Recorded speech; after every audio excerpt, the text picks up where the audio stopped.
Ada sebuah keheningan yang lebih berat dari 1.000 kata. Itu adalah keheningan yang tercipta saat satu kata sederhana diucapkan, kata tidak. Bagi kebanyakan orang, ini adalah batasan. Bagi seorang narsisis, ini adalah deklarasi perang. Topengnya yang dibuat dengan sangat teliti mulai retak.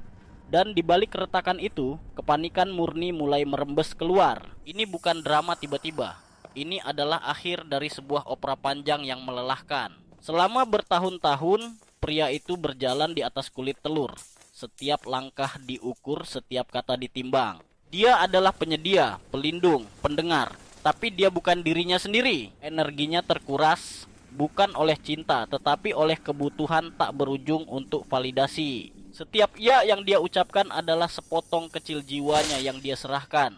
Hingga suatu hari, tidak ada lagi yang tersisa untuk diberikan. Keputusannya untuk menetapkan batasan bukanlah tindakan agresi. Itu adalah tindakan bertahan hidup. Untuk memahami kepanikan sang narsisis, kamu harus memahami mata uang dunia mereka. Mata uang itu bukanlah cinta, bukan pula rasa hormat, melainkan pasokan narsistik. Pasokan itu adalah perhatian, pujian, ketakutan, bahkan penderitaanmu. Apapun yang menegaskan keberadaan mereka. Pria yang menjadi pasangannya bukanlah partner. Dia adalah sumber utama, sumur yang paling dalam. Dia adalah cermin yang selalu memantulkan citra yang ingin mereka lihat. Sempurna, diinginkan, berkuasa. Saat pria itu berkata tidak, dia tidak hanya menolak sebuah permintaan, dia menghancurkan cermin itu. Dan untuk pertama kalinya, narsisis itu dipaksa untuk melihat apa yang ada di baliknya, kekosongan. Ini bukan sekadar kekecewaan, ini adalah krisis eksistensial. Jika aku tidak dipantulkan, apakah aku ada? Mari kita sebut mereka Ardi dan Maya. Ardi adalah pria yang cintanya dalam dan sabar. Maya adalah mahakarya kerapuhan, seorang damsel in distress profesional. Dunia mereka berputar di sekitar krisis Maya. Krisis yang entah bagaimana selalu muncul saat Ardi memiliki rencananya sendiri. Kali ini, rencananya adalah perjalanan memancing dengan ayahnya yang sudah tua. Sebuah tradisi yang semakin langka. Malam sebelumnya, badai itu datang. Bukan badai di luar, tapi di dalam. Aku merasa aneh, bisiknya. Aku butuh kamu di sini besok. Itu adalah jebakan yang sama dengan umpan yang sama, rasa bersalah. Di masa lalu, Ardi akan menyerah. Dia akan membatalkan rencananya, menenangkan badai Maya, dan menelan kekecewaannya sendiri. Tapi malam itu, sesuatu telah bergeser. Sumur itu telah kering.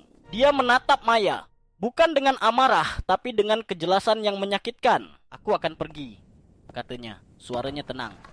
Kita bicara saat aku kembali. Batasan telah ditetapkan, cermin telah dihancurkan, dan kepanikan dimulai. Fase pertama, kemarahan narsistik, narcissistic rage. Kamu egois, kamu tidak pernah peduli padaku. Tuduhan itu yang dirancang untuk menimbulkan rasa bersalah, sekarang terdengar hampa. Ketika kemarahan gagal, datanglah fase kedua, taktik korban. Bagaimana kamu bisa melakukan ini padaku? Aku sendirian, aku takut. Tapi pintunya tetap tertutup. Rasa bersalah tidak lagi memiliki kunci. Ini membawa kita ke fase ketiga, yang paling berbahaya. Love bombing. Aku tidak bisa hidup tanpamu. Kamu adalah segalanya bagiku. Kumohon, kembalilah. Ini adalah kepanikan murni yang menyamar sebagai cinta. Upaya terakhir untuk menyambungkan kembali tali boneka yang putus. Di luar, Ardi menghirup udara pagi. Dia tidak merasa menang. Dia merasa hening. Sebuah keheningan yang sudah lama tidak dia rasakan di dalam dirinya. Dia tidak menghancurkan Maya. Dia hanya berhenti membiarkan Maya menghancurkan dirinya sendiri. Inilah kebenaran yang sulit. Kepanikan seorang narsisis saat kamu menetapkan batasan bukanlah cerminan dari cintanya padamu. Itu adalah cerminan dari teror mereka terhadap kekosongan batin mereka sendiri. Kamu bukan menarik cinta, kamu menarik pasokan. Saat kamu menetapkan batasan, kamu menghentikan aliran itu. Dan mesin mereka yang ditenagai oleh validasi eksternal mulai mati. Kepanikan mereka adalah gejala penarikan diri, withdrawal. Mereka kecanduan padamu, bukan sebagai pribadi, tetapi sebagai fungsi. Maka, jika kamu adalah pria dalam cerita ini, atau siapapun yang menghadapi dinamika ini, dengarkan. Rasa bersalah yang kamu rasakan telah diprogram. Itu bukan milikmu, kembalikan. Kepanikan mereka bukanlah tanggung jawabmu untuk menenangkan. Itu adalah cermin mereka yang retak, bukan cerminmu. Menetapkan batasan adalah tindakan kejujuran yang paling radikal. Kamu tidak hanya menyelamatkan dirimu sendiri. Kamu menunjukkan kepada mereka, mungkin untuk pertama kalinya, sebuah kebenaran tanpa filter. Itu menyakitkan, tapi itu nyata. Jangan takut pada kepanikan mereka. Takutlah pada keheningan di dalam dirimu saat kamu gagal menetapkan batasan. Karena kepanikan mereka, betapapun kerasnya, pada akhirnya akan reda. Tapi keheninganmu, itu bisa bertahan selamanya.